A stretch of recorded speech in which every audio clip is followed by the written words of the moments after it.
মুখে ক্রিকেট খেলা হয় না, মাঠে যে ভালো খেলবে সেই জিতবে। সো নেক্সট ম্যাচ আলহামদুলিল্লাহ।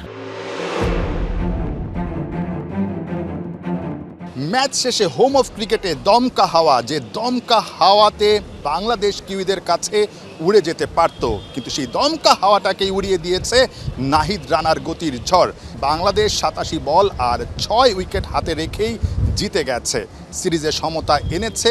দিন শেষে ক্যাপ্টেনের স্বস্তি, নয়া বিসিবি বস তামিম ইকবালের স্বস্তি, নতুন সিলেকশন প্যানেলের স্বস্তি, তাদের সময়ে বাংলাদেশ প্রথম জয়টা পেয়েছে, যার নায়ক নাহিদ রানা।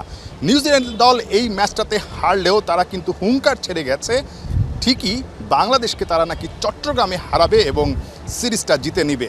তবে নাহিদ রানাও কিন্তু হুঙ্কার দিতে ছাড়েননি, তিনি স্পষ্ট জানিয়ে দিয়েছেন বাংলাদেশ চট্টগ্রামেও একই রকমভাবে রাজত্ব করবে এবং সিরিজটাও জিতে নিবে। নিউজিল্যান্ড সিরিজ জেতার কথা বলছে তারা, অবশ্যই তারা ভালো টিম এবং আসলে মাঠে মুখে ক্রিকেট খেলা হয় না, মাঠে যে ভালো খেলবে সেই জিতবে। সো নেক্সট ম্যাচ আলহামদুলিল্লাহ দেখা যাবে। 13 ম্যাচ আর 14 মাস পর 50-র দেখা পেয়েছেন নাজমুল হোসেন শান্ত। টপ অর্ডারে শান্তকে নিয়ে অনেক বেশি টেনশন ছিল, তিনি রানে ফিরেছেন। তানজিদ তামিম তার ফর্মটা বজায় রেখেছেন, সবশেষ 5টা ওয়ানডের মাঝে এটা তানজিদ তামিমের দ্বিতীয় 50, একটা সেঞ্চুরিও তিনি করেছেন।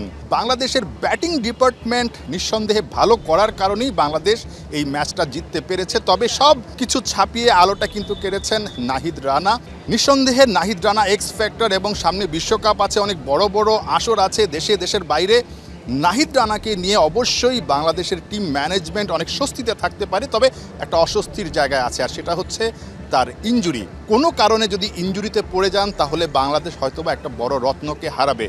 নাহিদ রানা আসলে কি মনে করছেন?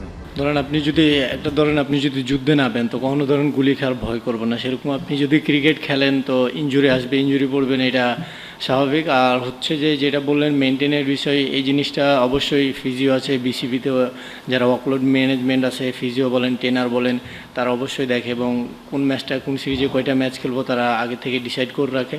তো অবশ্যই তারা ওভারঅল আলহামদুলিল্লাহ তারা মেনটেন করে আমাদের পেস বোলিং আমরা যারা গ্রুপ আছি।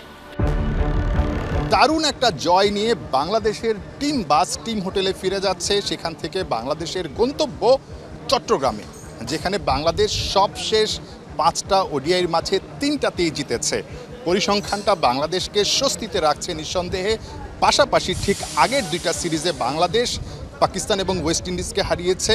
ক্যাপ্টেন মেহেদী হাসান মিরাজের জন্য হ্যাট্রিক চান্স, চট্টগ্রামে শেষ ওডিআইতে নিউজিল্যান্ডকে হারাতে পারলেই বাংলাদেশ টানা 3টা সিরিজ জয়ের কীর্তি গড়বে। একই সঙ্গে বাংলাদেশের 2027 বিশ্বকাপে সরাসরি খেলার যে সমীকরণটা সেটাও কিন্তু সহজ হয়ে যাবে, যদিও র্যাঙ্কিংয়ে বাংলাদেশের কোনো উন্নতি হবে না, রেটিং পয়েন্টটা বাড়বে। নাহিয়ান বিন জসিম, 71, ঢাকা।